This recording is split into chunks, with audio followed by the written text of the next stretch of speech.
Hey guys, welcome back to the Double MC podcast. Unfortunately, we have just me and Mike today, so it's gonna be your boy CV and Mike Meltz. Mike, give him Hey, a what's shot. up? Hey, what's up? What's going on?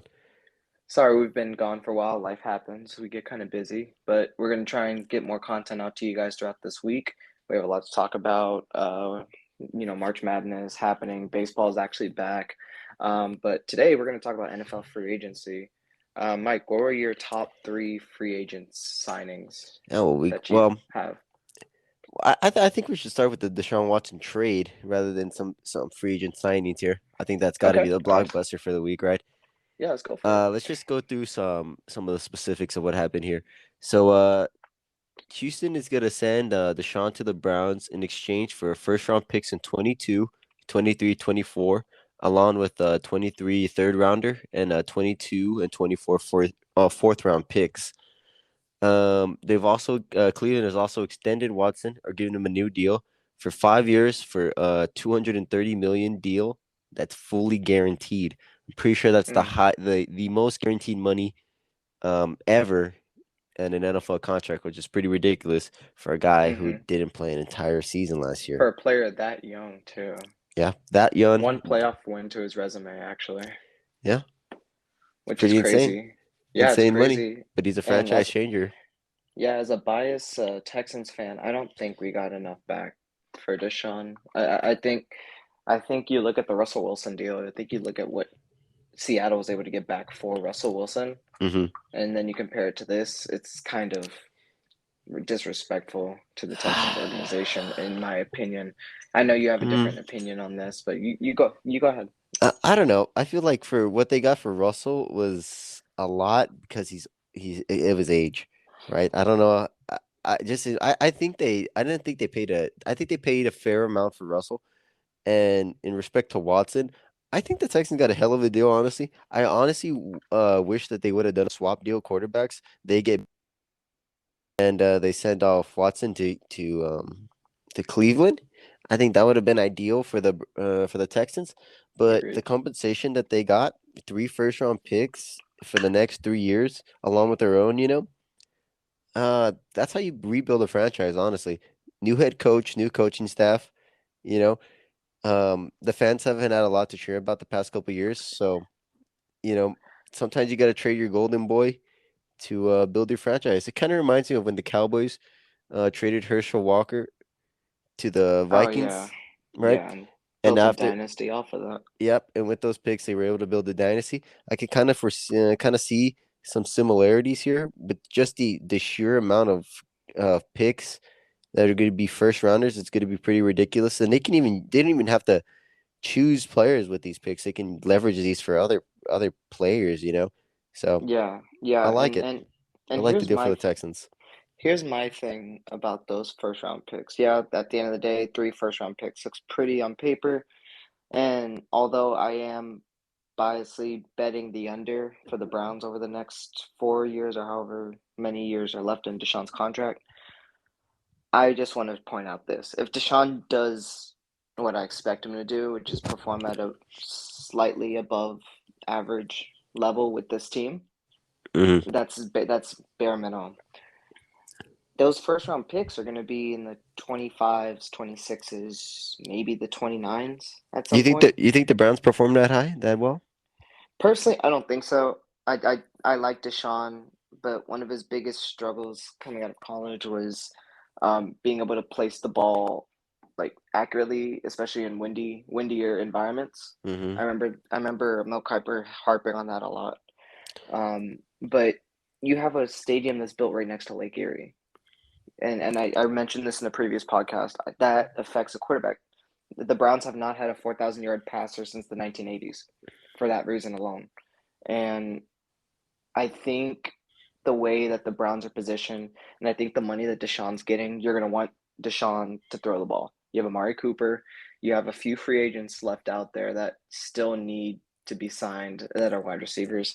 Um, None come to mind at the moment, but like that would completely change the face of this team. But I think that Deshaun is gonna have to throw the ball, and if you have Amari Cooper there and Nick Chubb to check down under, David Njoku just got tagged again. He's Yeah, he pulling a did. Kirk Cousins. Um, I think you have to throw the ball, and I think it's setting up Deshaun because you have to think about it. A year off of football. Let's look historically here.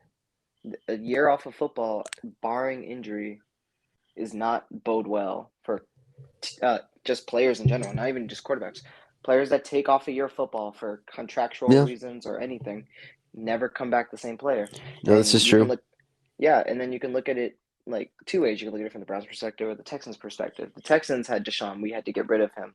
And I guess that affects the value somewhat. And maybe I'm harping a little bit on the value a little bit too much.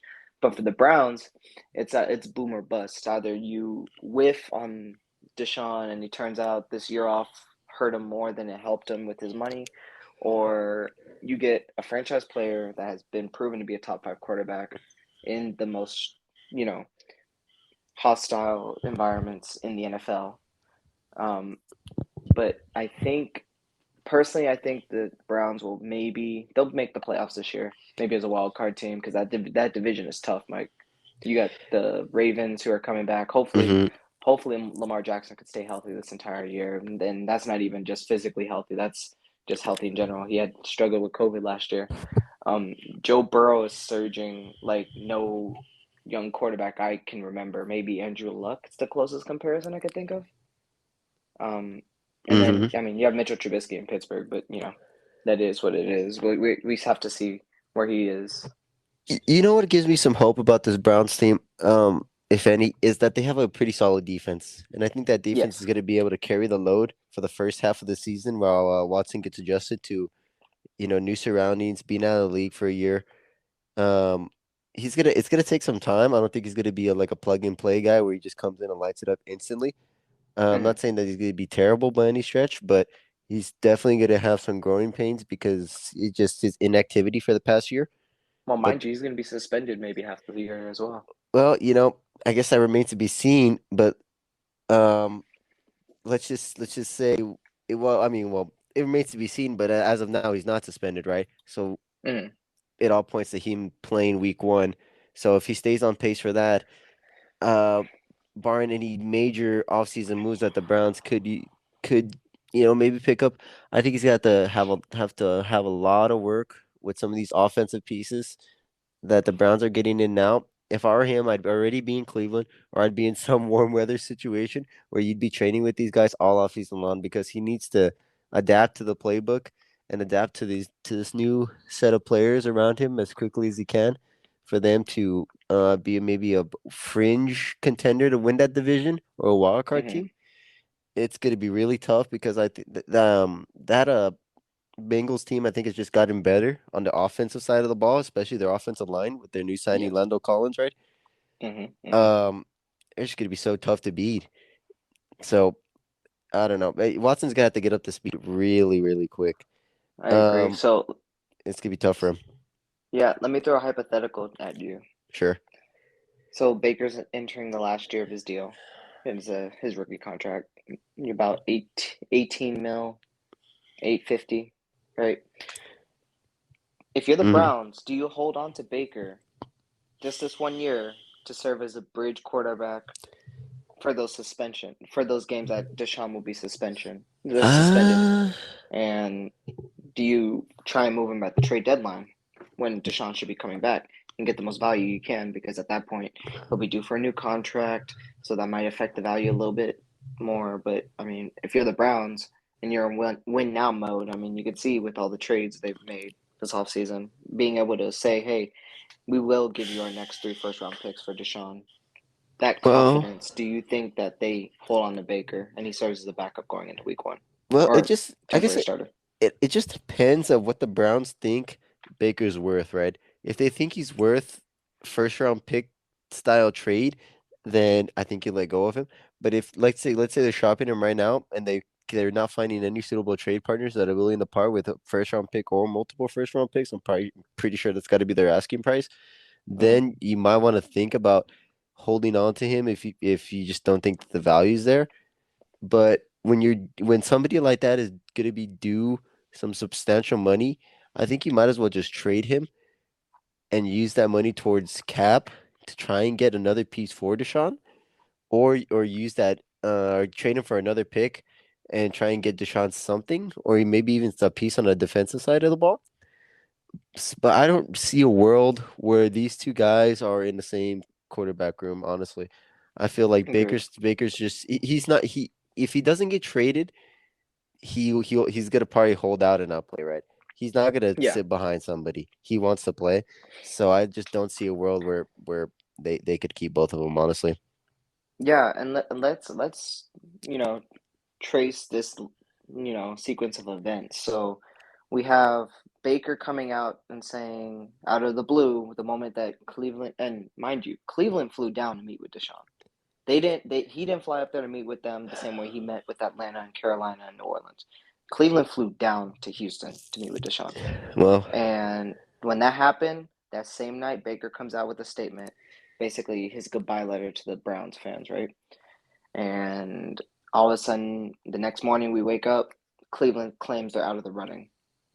And then Baker says, well, the relationship's already too damaged. Sorry, you're going to have to go find another quarterback, right? So, from that perspective, Baker being so upset about this whole ordeal, it's like, you tell your girlfriend, hey, I'm going to go with this other girl because she gives offers more. And then you go to the other girl says, hey, I'm not really interested. You have to go back and face your girlfriend, right? And it's just too damaged at that point. So does that give other teams leverage? Like all they have to do is wait 1 year to get Baker. So does yeah, that reduce the asking price it's gotta, for right? Baker? It has to. Yeah. I think it has to, right? Yeah, he definitely didn't help the Browns by going publicly and addressing that he wants to get out of there and all this jazz and talking about their Hmm. fractured relationship. Doesn't help them to find a trade partner that's willing to give up a lot. But I don't know. If somebody wants him bad enough, they're gonna pay, right? It's just Hmm. I don't know a destination that's could be suitable for Baker instantly. That's like a winning team. Um, Not it's New York. it's not New York. I mean, I don't know. Maybe the Giants, possibly. Yeah. I That don't know I if would like to see him on the Giants. I think I don't know if that's they're a done with the team. Danny Dimes experiment, Well, that was questionable to begin with. Everyone knew that. but Everyone kind of questioned that first round pick. I like Daniel Jones. I don't think he was a guy that they planned on starting immediately. I well think they they kind of wanted him to sit behind Eli, but you you know, know, injuries to his supporting cast definitely hurt him a lot. Not hmm having Barkley in your backfield for considerable amount of games definitely hurts a young quarterback, especially in his young years of development. When you're hmm trying to just adjust to the NFL speed, you don't have a guy you could just hand it off to, play after play, and that's gonna get you substantial yards. So that definitely sucked for him. So I mean, I don't know if that's a situation that Baker would be willing to go to, honestly. Um, I I don't know if he has a choice in the matter of where he wants to get traded, but I don't know. I really don't. I don't know. I don't know what team he could go to. Really, that he's gonna be satisfied with. That thinks he can have a real chance of contending this next year. Um, yeah, and I don't know. I talked to you. I talked to you about this like off the pod, but I really think Tennessee is the best fit for him. I think Tennessee mark matches his charisma. I think they're just as desperate as he is to get over that hump. I mean, you pair up Baker Mayfield, Derrick Henry, AJ Brown. I think that's a solid team. I think that's a team that could easily win the AFC South. Even if the Colts did pick up Matt Ryan, I like Matty Ice, but I mean, Well, if I Derrick mean, the Henry can Titans come were back pretty healthy, godlike this year. Honestly, they just kind of choked it in the playoffs. well, because of which position? Yeah, but I don't know. You can't blame it all on Tannehill. I also think this about the Texans that they've invested too much money into Tannehill to just trade. Titans. I mean, yeah, the Titans. Sorry, Yeah, yeah. they've invested too much into Tannehill to just give up on him, really. Because okay, like let's say even in that situation, right? They're gonna trade for Baker. So what do you do with Ryan and his massive contract? Security. I mean, insurance. It doesn't hurt. I mean, it's only 1 year you're paying Baker. If it works out, great. But if it doesn't work out, you have Tannehill there. Tannehill knows the system. He can show Baker the ropes. I mean, in theory, you'd basically have Tannehill on the staff as an extra coach, just to kind of catch Baker up to speed. Because this is a team that doesn't really have time to develop. This is a team that needs to win now. Their Yeah. windows maybe the next 2 years, especially considering the growth of quarterbacks in the AFC. Your Justin Herberts of the world, your Joe Burrows of the world. Um, I'm gonna bite my tongue on Zach Wilson. I think Zach Wilson maybe needs like 4 more years Oh, before I we don't know. actually see something out of him. You could give Um, that guy all the time you want. I don't think he's gonna be the right dude. yeah, yeah, I agree. I agree. But I think that matching up their timelines, I think Baker's a really good fit. Uh, Tennessee's been really Mm, pretty quiet up until this point, and I'm speaking on Tuesday at 11 a.m. I think that the Titans have stayed really quiet. They're either going to go after a quarterback in the draft, which I don't think is a good idea, especially for a win now team. Um, yeah, I speaking into existence, Baker to the Titans. I would enjoy to see that thoroughly. I think that's a good way to go. I think that works out for Mike Vrabel. It works out for both sides. I think that they have the compensation that the Browns would be willing to take for a Baker Mayfield, although recent reports are saying they want a big haul for I'm Baker sure. Mayfield, but they lose all leverage after they traded for Deshaun first, you know? Yeah. Well, let's talk about this from the Texans' perspective a little bit. Okay. Do you think they use some of these picks here to trade up, get themselves a quarterback this year, or do you use Davis Mill as a filler guy and wait to get your man next year, maybe? I think, and this is just from local reporters, Nick Casario is not scared to trade down and collect more assets. Really?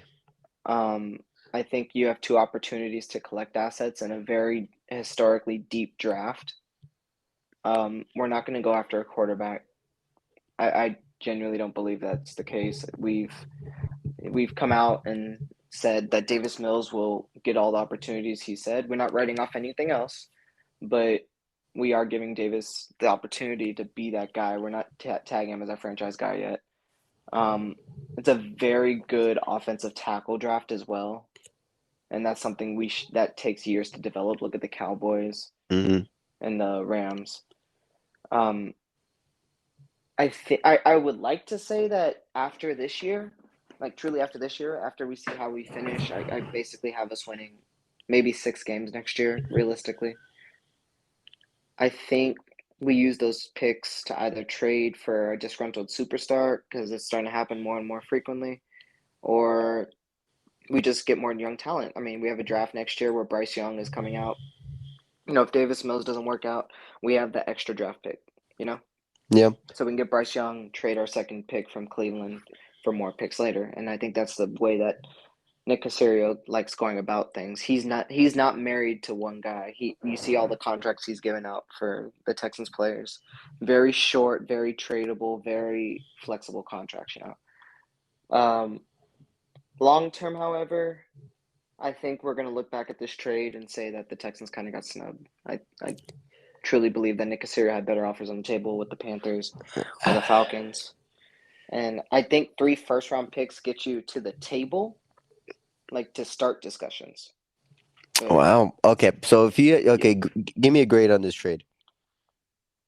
realistic grade, I'll Mm-hmm. say B minus. B minus. I'm thinking B plus, A minus territory. Really. Really? I So mean, why that's do you think the Texans won this trade? because 3 first round picks for the next 3 years is a haul with additional picks later in the draft for a guy who didn't want to play with you. So okay, so we'll bring that up. So you're coming.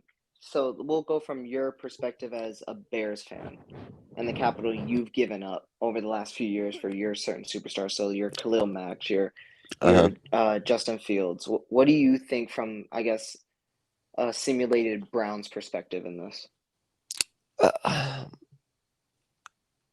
Well, I mean, it's because you're in a win now mode. They have a team that I guess they believe in, and when we traded for Khalil Mack for the 2018 season, we were in a win now mode with a new coach, new quarterback. We had a top 5 defense and a halfway decent offensive line.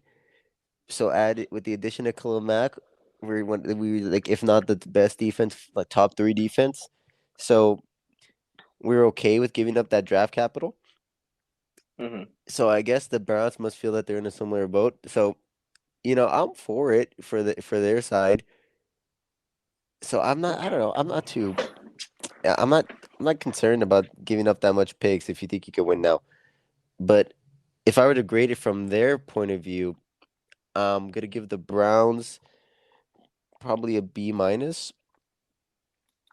Really? Um, Okay. Okay. just because of the fact that you're gonna give him a fully max deal, or not a max deal, but a fully guaranteed contract when the guy hasn't played for a year, and you're giving up a lot. I don't know. Yeah, it's probably a B minus for me on their point of view. It's just a lot to give up for a guy who hasn't played for a year. It's just kind of mind boggling. I think so too, but I think truly from their perspective, that's the best case scenario because I believe in the last pod it was either on air or off air. I was saying that if we trade Deshaun to the Browns, I Mm, expect Nick Chubb or one of their key guys in return because that's a franchise altering player. yeah, And we're not giving them away for scraps. And I guess and granted, 3 first round picks is not scraps.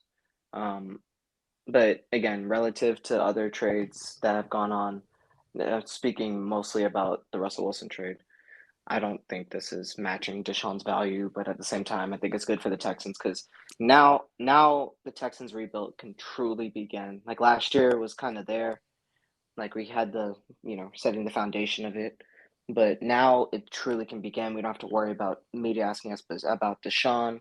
We have our first round picks. Nick Casario has all the flexibility. He has the coach that he wanted all along. So I think this is a good and bad thing for the Texans, but well, I mean, we'll have to see how it plays out. You know, give it a year or two, we'll probably have an answer with that. yeah, So uh, moving on, there are some more trades. We have Matt Ryan moving to the Colts, and a lot of Colts fans seem to really be happy with this. They unfortunately this is what their 5th year with a different quarterback since Andrew Luck retired unexpectedly. We also have Devonte Adams moving to Las Vegas to reunite with his former teammate Derek Carr. What do you think about that? yeah. I think we should talk about this Devonta Adams trade. I got a lot to say on this one. Yeah, Let's go just for go it. through some specifics real quick of what the haul was to for Vegas. Vegas gets Devonte Adams, obviously, and the Packers are going to get their first round pick for the year and their second round pick. Mm. So pretty straightforward. Solid Um, trade for an expiring. Very good trade. yeah, but I'm sure I can almost guarantee that the Raiders are going to want to resign.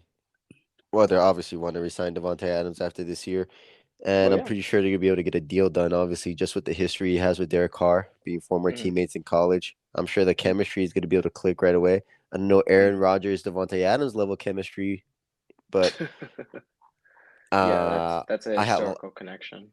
I have a lot of faith in that connection.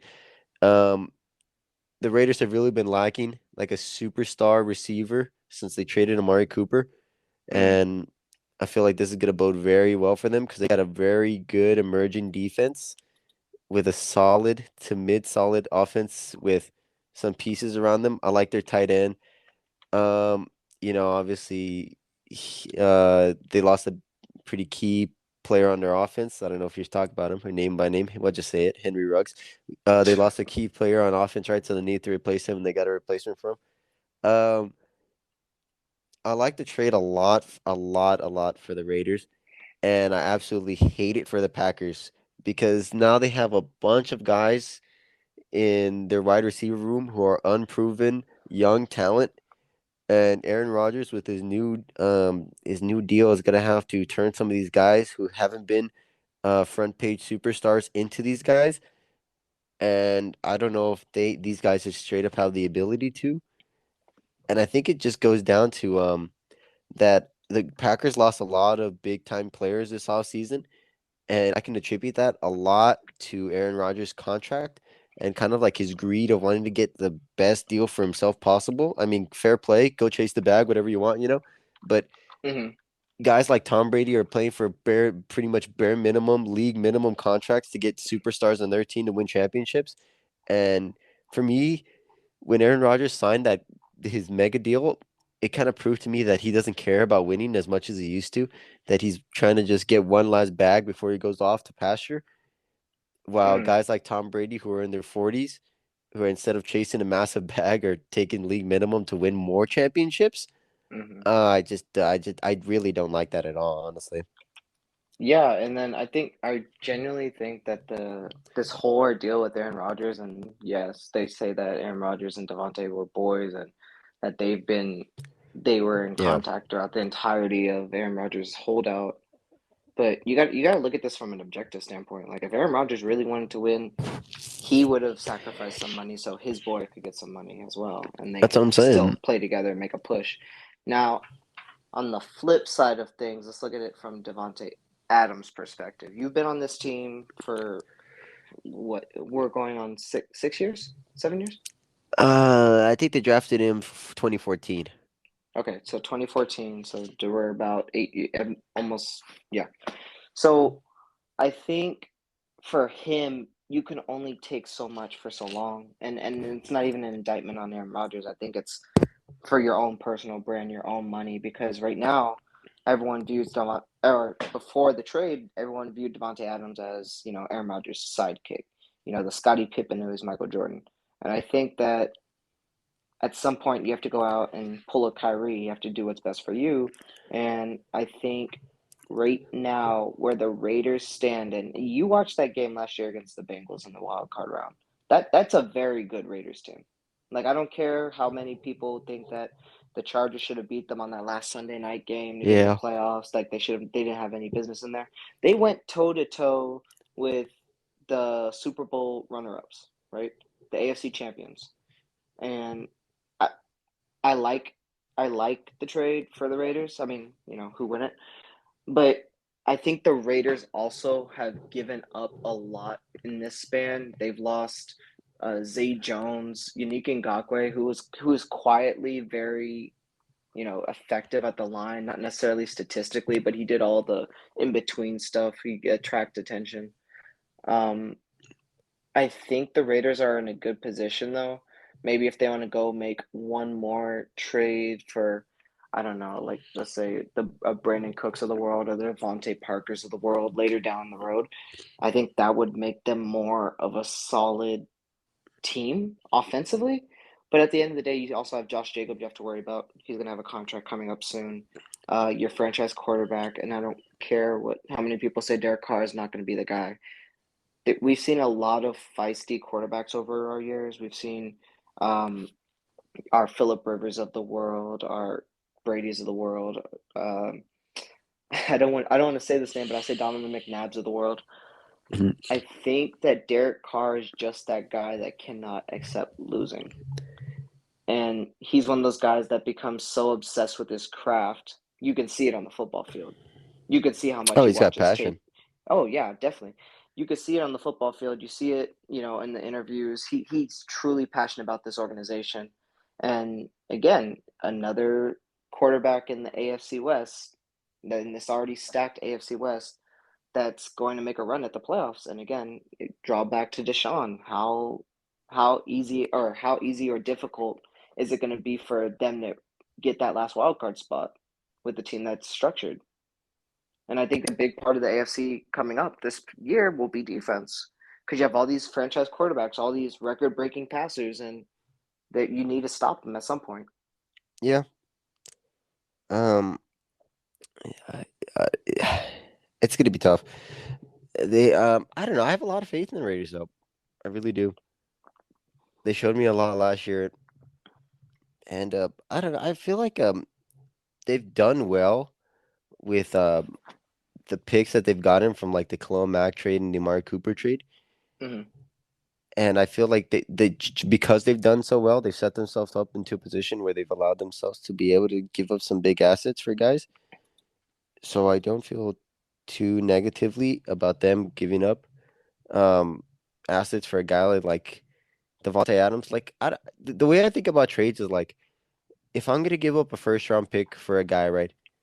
It Mm-hmm. is that first round is that pick that I'm gonna choose the next player with gonna be equivalent to the skill level or productivity of the guy I'm giving up? And I don't see a player in this draft that the Packers could get that's gonna give them the productivity that Devontae Adams was getting. Unless they're somehow able to move up to get Chris Olave, who Yeah, I think would be the closest comparison well, that's not to gonna Devontae happen because Adams. the Bears are moving up to get him. But Reunite the Ohio State Buckeyes. that's what I'm Agreed. saying. But I don't know. It's weird, weird trade It for the was it was a Packers. weird trade. I don't know. We're gonna see here. We're gonna move Should we move on to to Matty Ice? we can move to Matty Ice or we can move to Robert Woods to Tennessee. Uh, let's go, let's go I Matty think Ice Matty here. Ice. Yeah, Matty Ice. Um, well, okay, let's just give some specifics here on the trade. Yep. It's pretty straight up. The Colts are gonna get Matt Ryan for a 2022 third round pick. It's pretty good for a rental quarterback. He's 37. Obviously, lots of experience. Been an MVP before. Been in a Super Bowl before. Maybe Even two though years left. he's got a few years left. He's gonna be a rental. Um, I like it for the Colts because you get a guy with experience, and Mm-hmm. he's gonna be relatively cheap. So that's not too bad. The Carson Wentz experience obviously went pretty poorly, Mm-hmm. so they're opting for a guy with more experience. I kind of see some similarities with this and the Matthew Stafford trade Hmm. because you're bringing in a guy who, for the past couple of years, and Matt Ryan hasn't been on the most successful Falcons team, kind of like how Stafford wasn't on the most successful Rams team, but you're bringing him onto a pretty talented Colts team where maybe kind of a change in scenery could help him because he's at such an advanced stage in his career that he could bring all that experience onto a new team with some serious talent on there that he could maybe kind of get them over the edge, kind of like how Matthew Stafford was able to give that Rams team an edge when they were, they were dealing with a younger quarterback as well, right? And all they Mm-hmm. needed was some experience to get them over the hump. Maybe Matt Ryan is that guy. So that's why I kind of like it for them.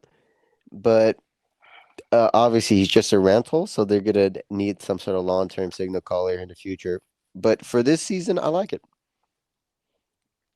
Yeah, and I think for this season alone, it'll be a lot of growing pains. I think that it's a pretty, I mean, it's a two-horse race between the Titans and the Colts in this division, unless somehow Davis Mills is the second coming, or Trevor Lawrence takes that big leap with a new quarterback, new head coach. I highly doubt the latter, but I think when you look at the Colts roster, it's pretty shallow at the wide receiver position. And Matt Ryan specializes in his deep balls or, his dig routes to wide receivers. And granted, he could turn any of these guys into household names. He has that power. He has that power in his throw. He has that intelligence. He's able to make uh, calls up the line to change the play. But I personally am looking at it from the Falcons' perspective. You missed out on the Deshaun Watson sweepstakes. You trade away your franchise quarterback. You bring in Marcus Mariota. Do you and this is a question for you, Mike. Do you truly believe Matt Ryan is currently in a better position with this Colts roster than he was in Atlanta? Yeah, for sure, because the Colts have a way better defense than the Falcons did, right? The Colts have like a top five defense, honestly. Their defense is pretty unreal with a lot of young pieces, and he's 2 years left on his contract. So if they can develop in the draft, yeah, this team could honestly probably be a contender like this year or next year, really, because their defense is So, that good. so do you think they draft a quarterback in this draft to sit behind Matt Ryan for 2 years? Your No, Desmond Ritters or I Kenny think Pickett's of the world? you probably hold off this year and get your guy next year. I think because making a move for a veteran quarterback at this stage of his career, he's obviously in some sort of win now mode to get his ring. So you're gonna use your top picks to kind of support him. So I think if that trading for Matt Ryan shows intent that you're not gonna pick another quarterback in this year's draft, and you're gonna support him to try and make some sort of a playoff push. Mm-hmm. Yeah, and I think that the Colts historically have a good team. Like I say historically, meaning over the last 5 to 6 years since Andrew Luck has retired. It's either one or the other, right? So you either have a fully solid team and you lack at the quarterback position, or you have a solid quarterback and you lack everywhere around the quarterback. So hopefully this brings the Colts, like, kind of uplifts them into somewhat of an aggressor in the AFC. Hmm. Um, Again, it's going to be difficult. I think this is going to be like the most wide open the AFC's been in a while, just because of how the schedules worked out, and the growing acumen of each quarterback for each team that's been contending the last 2 years. Um, Is but T.Y. yeah, Hilton coming back to the Colts this year? that's a good question. I last seen that he was entering free agency, but Yeah, he I think everyone he's a current free agent. they haven't brought him up. I know that they were thinking about like giving Kiki QT a more solid deal, but outside of that, I am not aware of T.Y. Hilton being on the roster. I'm looking at the roster now. He's not even on there. He's not. Um, it would be in their best interest to bring him back. I can tell you that, but Well, if that's the he case, you're can't gonna stay need guys healthy. like Michael Pittman to really step up then for them. Yeah, Michael Pittman was pretty good toward the latter He half of had a last solid year. season this last year. Yeah, he wasn't. It wasn't anything that raised any eyebrows, but you still have uh, the draft to look forward to. You still have some free agents left. I think if they could somehow get Julio to the Colts, that would be something interesting. And then you could re-sign Ty, and then you can have those young guys under them just in case. I Uh-huh. think that team with Julio, granted Julio can't stay healthy either, but if you can somehow limit the amount of touches they have and keep them on the field, I mean, I don't care if it's a 24-year-old Julio Jones or a 32-year-old Julio I mean, Jones. that's Julio still Jones is Julio a threat. Jones. Yes, it's Julio Jones. It's the closest thing in my opinion, the closest thing we've had to Megatron since Yeah, Megatron. yeah, you took the words right out of my mouth. That's exactly what I was gonna say.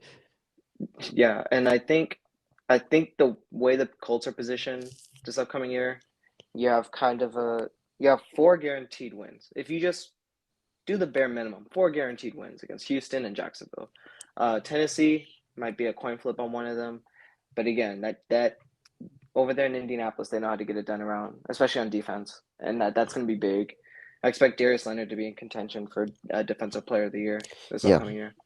He's been solid. Hopefully, Jonathan Taylor can take a step forward. I mean, it's scary because Jonathan Taylor, everyone talks about how good he is. He's still developing. And last year he had 1,800 yards. He almost had 2,000 yards. And well, that's what was that that's. game? He had like 5 touchdowns in a game. Let me see. Let's look at the stats real quick. I'm pretty sure Just he to had double check. he had like a five touchdown game or a 4 touchdown game last year. I don't doubt it because Something unreal like that. no, he's a monster, absolutely monster. I did not see it, but he did have a game with 170 yards and then followed up the following week with 143 yards. And then 2 weeks later, he had 185 yards. This The guy's week getting after you. that, I mean, this guy's gonna get you over 100 yards rushing a game. no, he's a fantasy football people. He's a fantasy football god. He is a first rounder. I'm sorry, he's a first round Seriously, pick, he's a fantasy and football god. yeah, he had 4 touchdowns with Buffalo. Not Yeah, five, there but you go. four. That's Four that. I mean, touchdowns. I'm not mad at 4 touchdowns. No. So I That's think that's all. That's gonna be crucial too. When you have a kind of like an aging quarterback, maybe he's Matt Ryan. Matt Ryan's not the gunslinger he used to be. Just hand it to your back. He's gonna get you over 100 a game. you don't like you have Jonathan Taylor, but you also have Naomi Hines, who's like Yeah, a kind of it's true. receiving back. So he'll take the pressure off too. And people forget the Colts have Marlon Mack. And Yeah, Marlon Mack is sitting on that bench, and unfortunately for him, it's not. He probably isn't going anywhere anytime soon because the only team that need a running back is off the top of my head. I know the Texans need a running back. The Giants need a running back. The Dolphins need a more steady running back. the Falcons could use a running The back. Falcons would really benefit from a running back, especially with Marcus Mariota. Now, and now that you bring up the Falcons, I'm just curious. Just little quick question: you think Marcus Mariota starts for that team? You think Oh that's yeah, his second chance? he's day one starter. I think. Okay. All He's got right. to be. Yeah. I think he's proven I, himself in his limited roles when he comes in as a backup quarterback. Um, yeah, and it's crazy because I think this is like one of the first years in a long time, maybe since the 2014, 2013, whatever draft had Johnny Manziel, Jadeveon Clowney, Teddy Bridgewater, Derek Carr. I think this is the first draft that's good that's affecting free agency because there's been mhm. some moves here and there. Randy Gregory is something we'll get into in a second here, um, but a lot of it is rotating around the draft because a lot of these teams have seen all these disgruntled superstars this last 2 years, and they're like, okay, well, we can go get a guy that may pull this on us in 2 years, or we can go get a rookie, a younger guy out of the draft that has to prove his worth, that has to stay committed to us for at least 5 years. And it's a talented enough draft to get it done. I mean, you have Kayvon Thibodeau, Aiden Hutchinson, just to name a few, and like these are guys that you could start day one and they'll impact your team. In my belief, quarterbacks, I think it's kind of a limited draft. I don't think it's going to be Yeah, anything it is. special.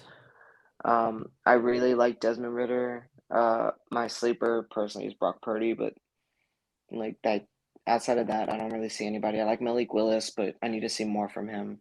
He didn't really have a good sample size, in my opinion, in college this year. Um, but And I played think, at a lower tier school. yeah, and to bring my point together, this is going to be a year where we're going to see everything kind of pan out after the draft. Like, we're going to get our draft in April. It's coming up here soon. We'll have a special on that. But I think you won't really see many moves to get the identification of each of these teams until maybe May when training camp has started already. Yeah.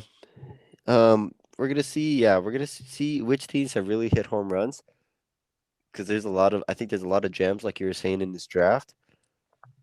It's just about getting these gems in the right situations. Uh, Yeah, and really, just getting the best fit for your teams. Obviously, you say that every year, but especially more predominantly in this draft because there's so many good players on both sides of the ball that mhm. there's really some home runs to be hit here if you this is get a it absolutely this is a right. I think. fast draft too. All these guys are running, Oh, all these guys, all these new kids, man. Everybody's got speed. Even these big boys are speedy, man.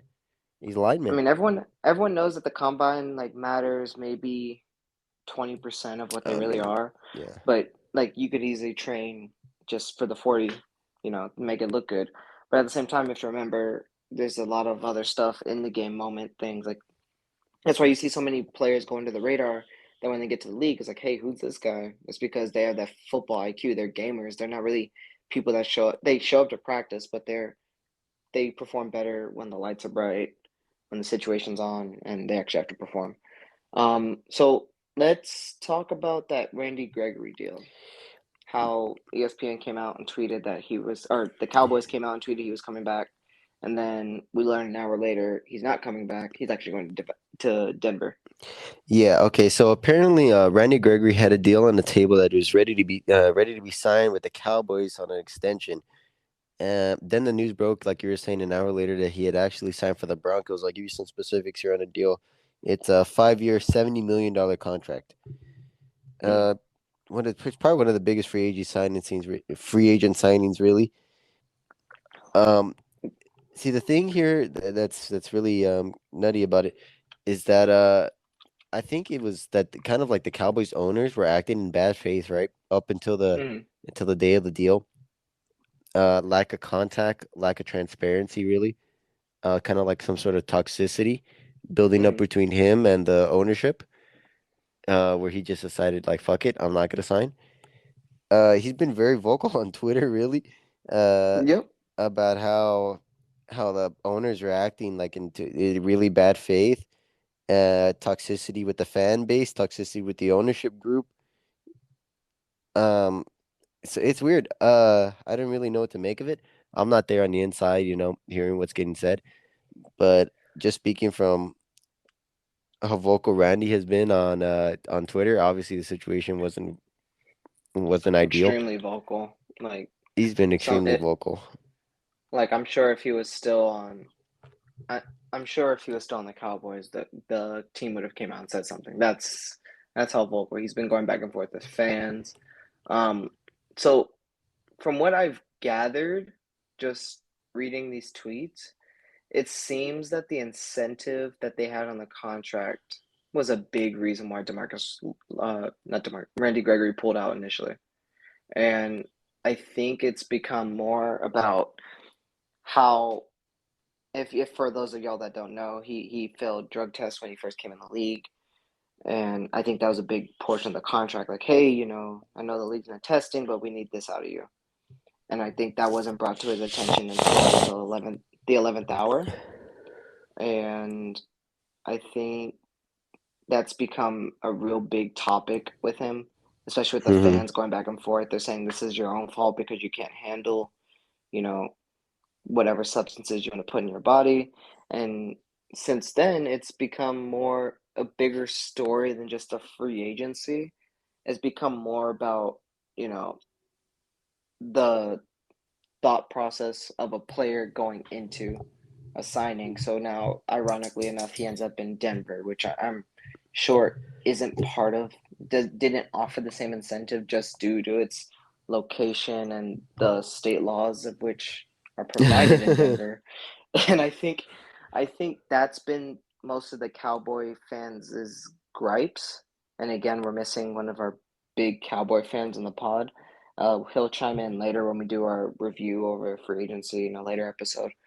But for a player like Randy Gregory, who's been loyal to this team, who's been thankful that this team has given him second chances, has been helpful with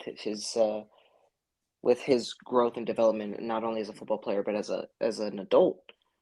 It's kind of weird to see a story like this come out the way it has. Yeah, I don't know. I, I don't know if it was like Cowboy ownership, especially fan base, feeling like that Gregory maybe like owed them something. But I mean, at the end of Mm, the day, I don't know. This guy, he's a professional athlete. He doesn't owe them pretty much anything, honestly. And I feel like he thinks that I'm almost sure of it that that's what the Cowboys were felt that definitely the ownership or the negotiating group that was going through this contract that they felt like that Gregory owed them something.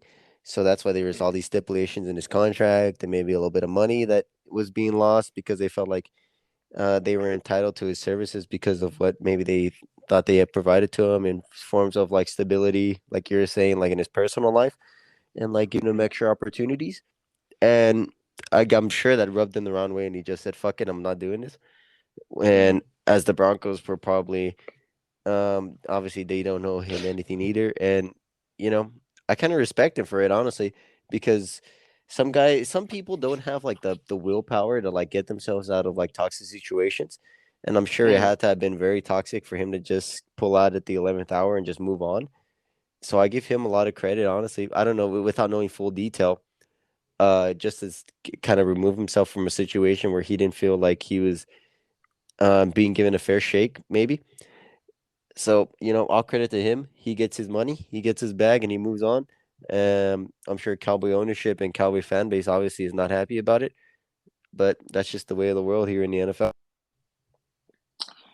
yep, that is it. All right. So for our last segment, we're gonna go through the available free agents. Since we've brought up the holes in some teams that still need to be addressed that haven't been yet, pending the draft. So I'm gonna go through a list of names here.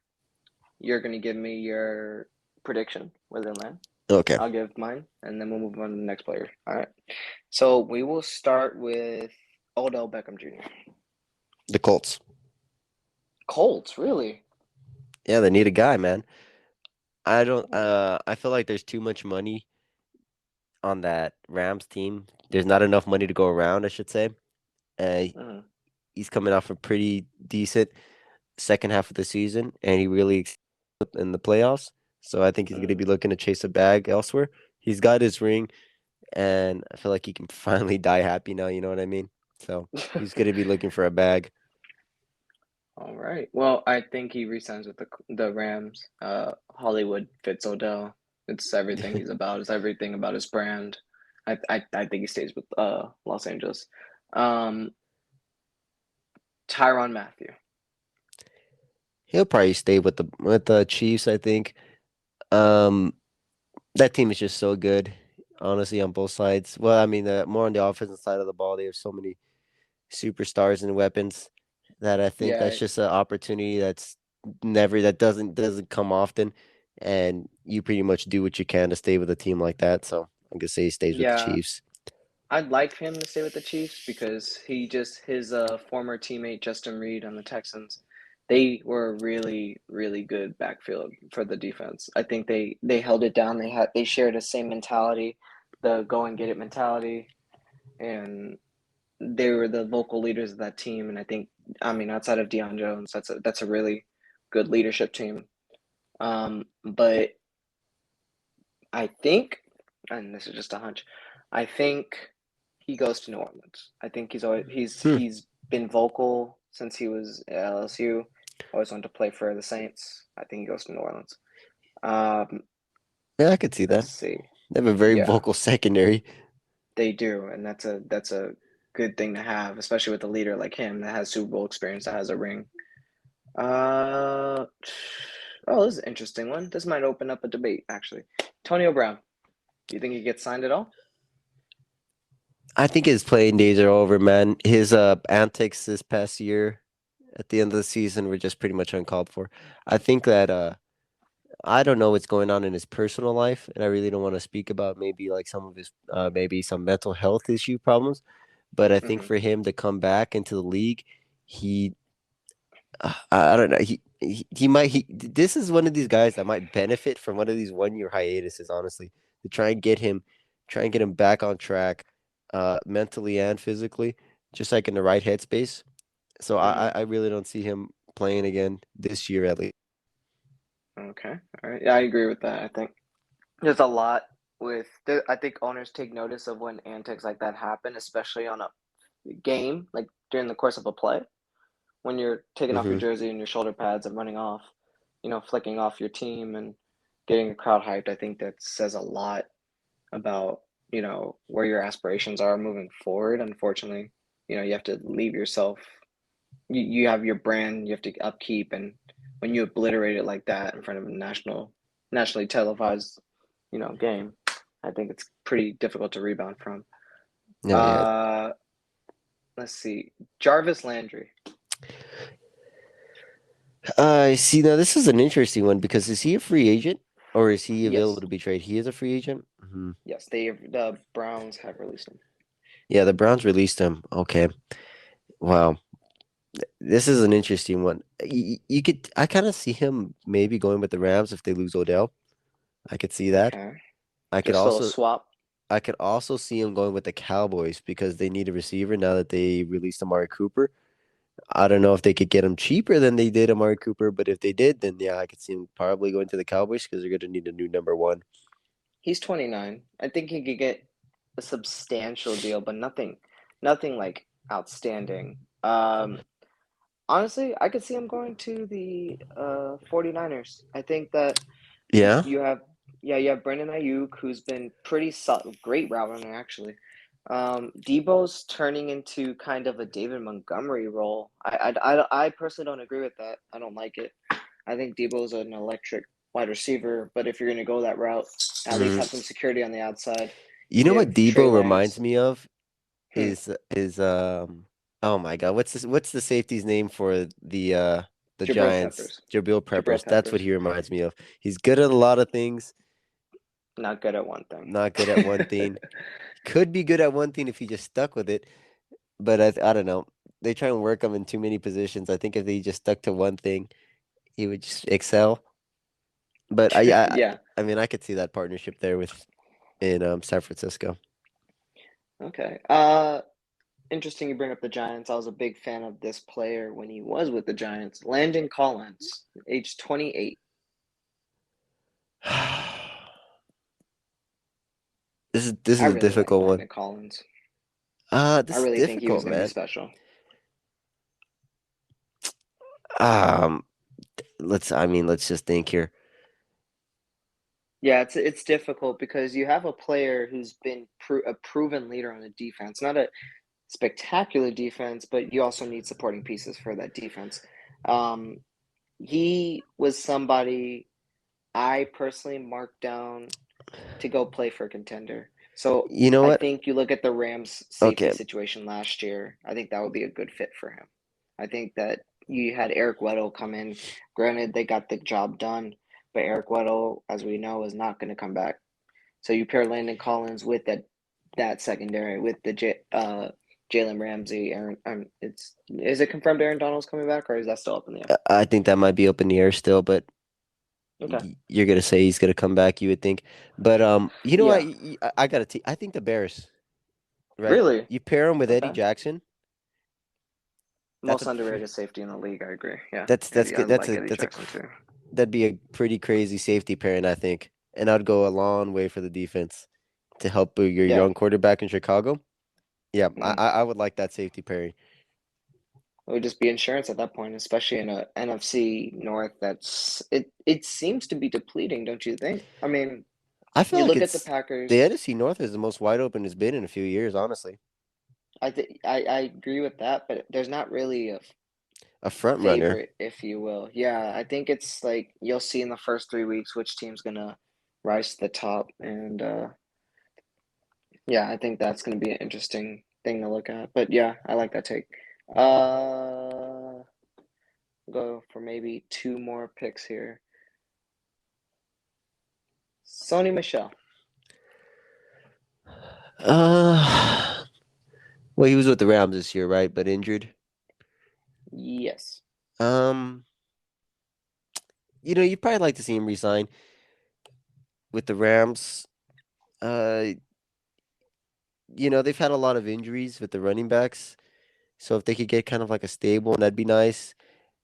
Other than the Rams, a team maybe like the Falcons who like really need a running back.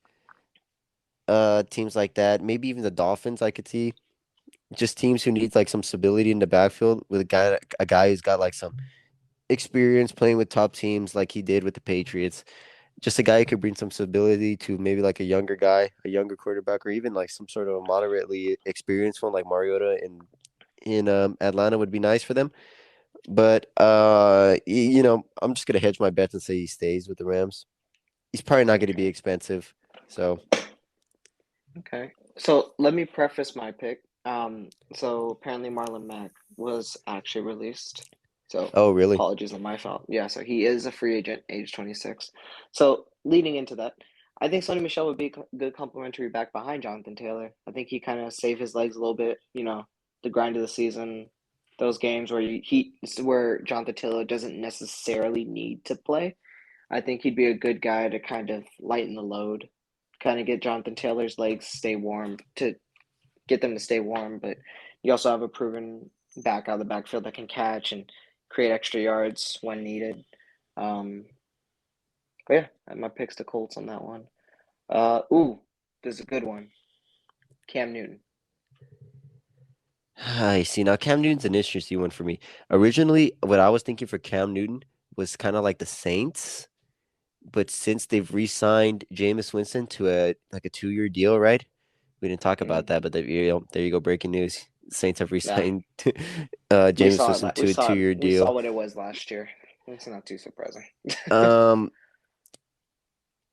I originally I would like to say the Saints, but now I'm not too sure.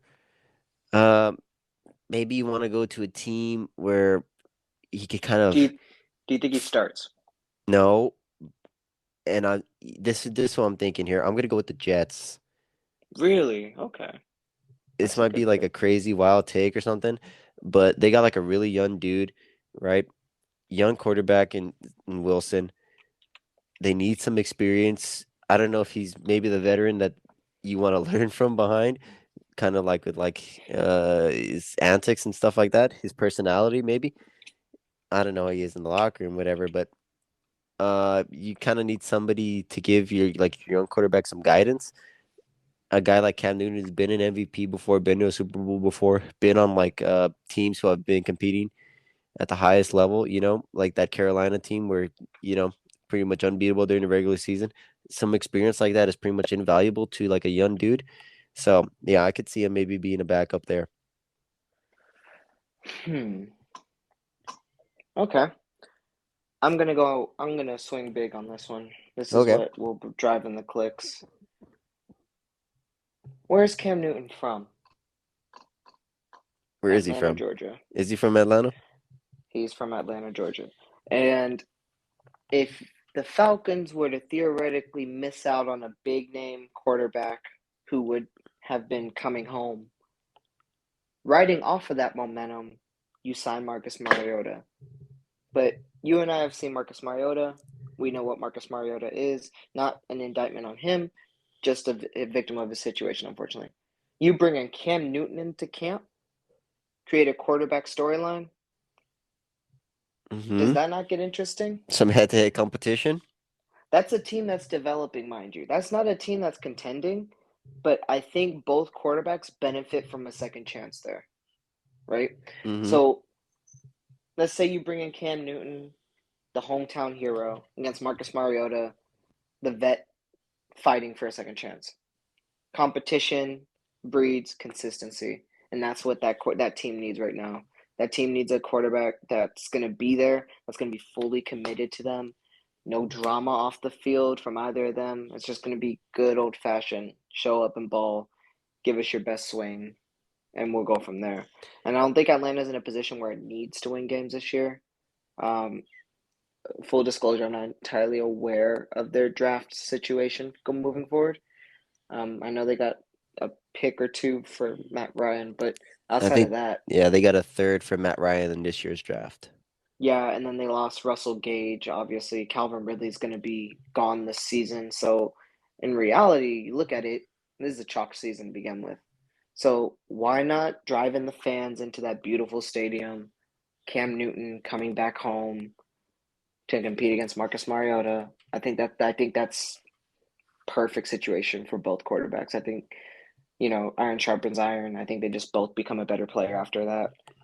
Cam can retire after this year if he wants to. He finishes back home, or if he wants to pursue another team and one more shot at the Super Bowl. Power to you. Or he just resigns with Carolina and says, "Fuck off, Sam Darnold." That would be good. I would like to see him, do right or wrong because last year he kind of got thrown into an impossible situation. He didn't know the playbook going in. I don't believe he was supposed to even play that first game, but then he eventually ended up playing that first game just Mm-hmm. because the quarterback play was so poor leading up into that point. I think that he is a individual that prides himself on righting his wrongs. You look at his time in college where he had to go to Blinn because of a situation that happened in Florida. Yeah. You have to look at him after his father was accused of taking money for him to commit to Mississippi State, and then he comes back and wins a national title, right? So he's a very redemption driven individual, not only a player but individual. So I think hey, I could see it going both ways, but I think this year he would be coming with a vengeance for just one last time. That's his mantra. That's kind of what he bases his brand off of. I But mean, honestly, Cam Newton's like pretty much like an unreal specimen. Honestly, he's like a linebacker playing quarterback. oh He's yeah, like and for he's any he's like unreal, honestly. yeah, Just and just for like any of from a our physical standpoint at that position, he's pretty any ridiculous. any of our listeners that haven't seen college Cam Newton, I invite you to watch one Oh, play, if and you it's haven't the seen play against LSU. oh my God, if you haven't seen college Cam, I think Cam Newton's probably the best college quarterback like ever. No, in the If, history of the yeah, no doubt. seriously He though, was he's the size he's bigger than JJ Watt, mind you. oh, Out there running like a running he's back. like he's literally like a specimen. This guy's like made in a lab, pretty much. He was unreal to watch. I remember watching that year. Um, Last free agent that we have for you is going to be. I need to make sure it's a good one because I want to be able to end this with a bang. You want somebody young or somebody proven? Let's go young.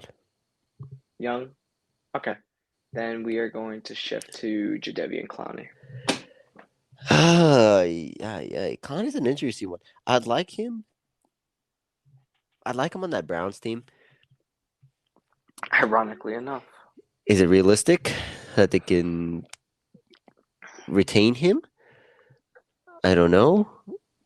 I don't think so. He's probably going to be expensive. He won't. He since Deshaun's there, Nick Chubb is due his money. Amari's going to be due his money. Miles Garrett's going to be due his money. I don't think it makes financial sense for the Browns to bring in Jadeveon Clowney. Yeah, I don't think it does either. Um, I hmm.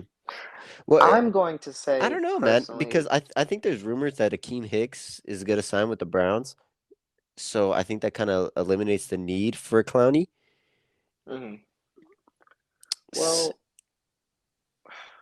It's it's kind of I'm stuck between multiple teams. I think he's good. He's going to a contender is No what doubt, I've kind no of doubt. had in my Yeah. mind. I don't think I don't see him going to a bottom half of the league team. He's definitely going to a contender. Somebody who's kind of like I'm thinking somebody who's in win now mode with some cap space that they could take on him for maybe a 4 to 5 year deal. I think he's like 29 maybe. How old is Hmm. Clowney? Do you know? Is he 29 is he exactly. 29? Yeah, Yes, he he's is. he's probably looking for a 5 to 6 year deal, if that, with some serious guaranteed money on a contender. So I don't know where that what most of teams' financial situations are, but that I don't know where that puts him in that bracket. One team I see that kind of would, if you're a free agent and you're trying to get some money secured as well as a roster position secured, one of them would be the Baltimore Ravens. I think that he would be Mm. great off the edge. As of right now, they have Calais Campbell as their starting defensive end, although I don't think that he would play a prominent role this year. I think he'd be more of a defensive tackle position, move to a 4-3 system. Yeah, he's definitely gonna be a Uh, tackle, I think. yeah, I think if you put Clowney in that system, there's a lot of aging vets on this team. I think it kind of takes the load off of them, but it also gives Clowney room to be Clowney. When he was playing down here in Houston, one of his biggest things was that although it didn't show up in the stats, dude was so skilled. He would burn offensive linemen off the line to the point that they would start doubling him and opening up opportunities for other players. And I think that's where you have to look at the value for Jadeveon Clowney. Um, You know what the I could other t- see? I could even see the Cowboys. The Cowboy. Oh yeah, the loss of Randy Gregory. He would slide right back into that role, the exact same role. That's what I'm So thinking. that would be a good pickup. Um, I mean, obviously the Cowboys had some cash they were willing to drop on Gregory, right? So do you think I he could kind of see that. do you think he takes a chance and goes to Denver? Uh, Because that would be a pretty mean defensive I mean line if that he joins. that defense is probably pretty fucking godlike, but I mean, if they're willing to give him the cash, yeah, I don't see why not. I think So it's just it's more let of me like get a bag on a contender team, you know? let me throw some names out there and then just let me know what you think. Right? Bradley Chubb, Jonathan Cooper, Randy Gregory, Jadeveon Clowney, Justin Hamilton, DJ Jones. That's the defense. Yeah, that's a pretty godlike defense, honestly. Bryce Callahan, Ronald Darby, Kyle Fuller.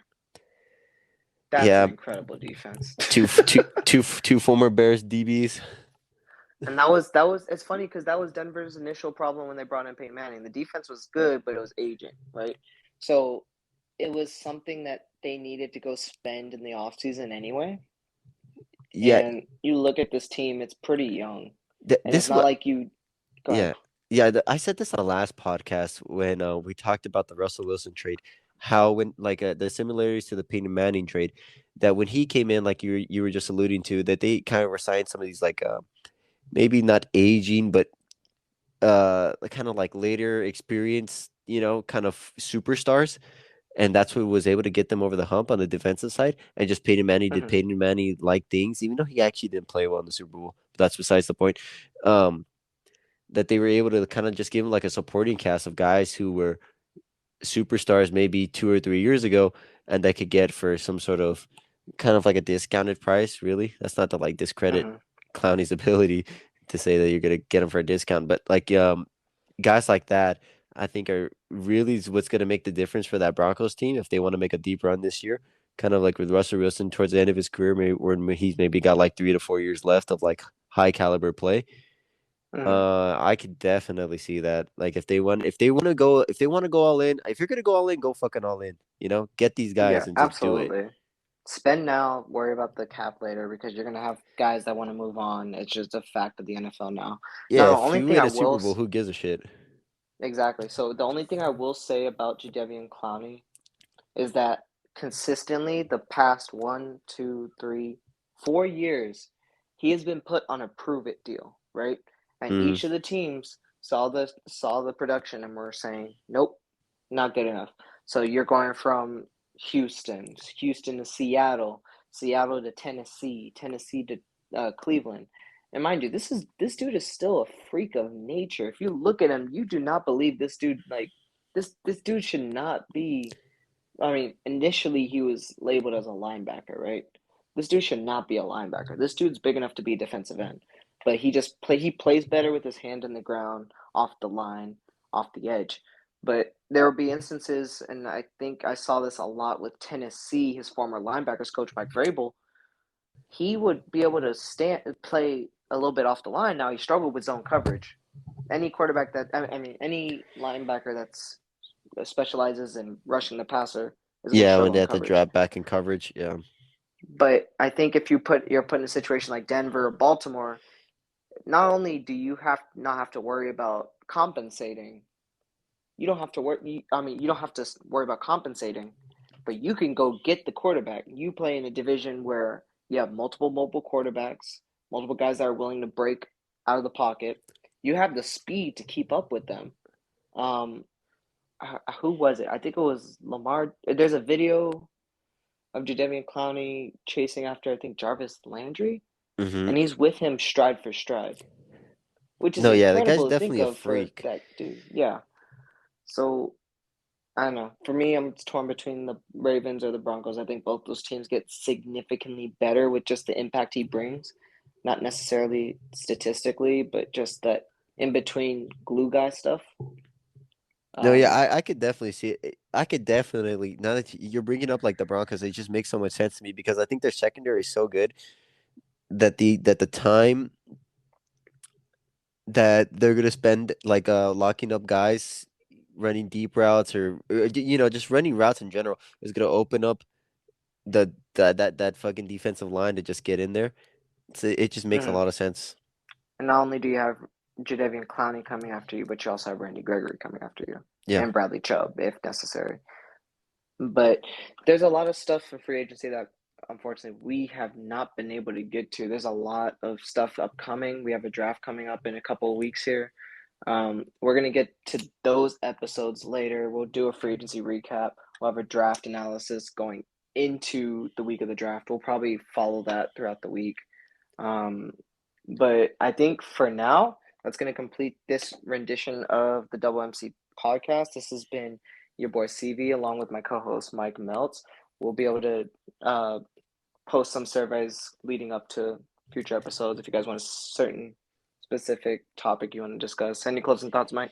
No, just please sub to our YouTube channel. It's Double MC on YouTube, and then we're also Double MC on Spotify. Go leave us a review there too. Comment on our YouTube videos. Go to our Twitter. We're obviously Double MC on there as well. Just engage with us. Give us some comments, some questions, some remarks, whatever thoughts, whatever you guys think, and maybe we'll answer them on the show. All right. Well, for now, this has been your boy CV along with Mike Meltz. We'll see you guys next time. Later.